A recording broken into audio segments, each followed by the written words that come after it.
Good morning and welcome to the WEX Wakeup for Friday, February 2nd. I'm Christy Matino. Our top story this morning, Senate Majority Leader Chuck Schumer says the Ukraine border bill is on track for a vote next week. Now, the Senate will take up the long-awaited defense supplemental spending bill by no later than next Wednesday. He shared that news in a Thursday speech as Senator Chris Murphy announced they have a bipartisan deal that completes the border security portion of the legislation.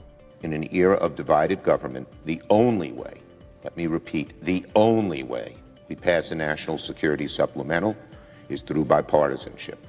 Bipartisanship.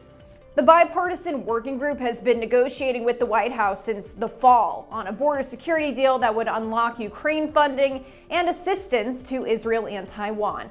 And Florida Governor Ron DeSantis says he is sending members of the Florida National Guard to Texas to defend the southern border. DeSantis says he will send up to 1,000 soldiers. The deployments come as Texas is fighting the Supreme Court, which ruled in favor of the Biden administration to allow agents to remove wire installed along the Rio Grande. However, Texas Governor Greg Abbott told the Texas National Guard to hold the line. And now Republicans like DeSantis are showing their support for that decision, saying Abbott has a right to defend his state. I think they're doing the absolute right thing by standing their ground. They have every right to defend the sovereignty of their state. And yes, we've seen massive numbers of people flooding New York City. We've seen crime, drugs, all that stuff is very significant, but it's also a fundamental issue. A country has borders. If you don't have a border, you are not a country. Florida is one of the 26 states that have backed Texas's legal defiance of the Biden administration.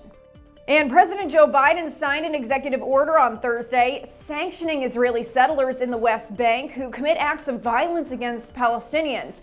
That move is the biggest action the Biden administration has taken against Israelis since the conflict began in October.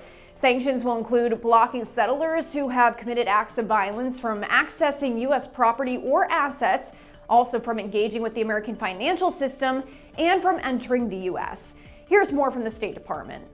The President and the Secretary have both raised our concerns with their Israeli and Palestinian counterparts about the level of violence in the West Bank and stressed that Israel must do more to stop violence against civilians and hold accountable those responsible for it.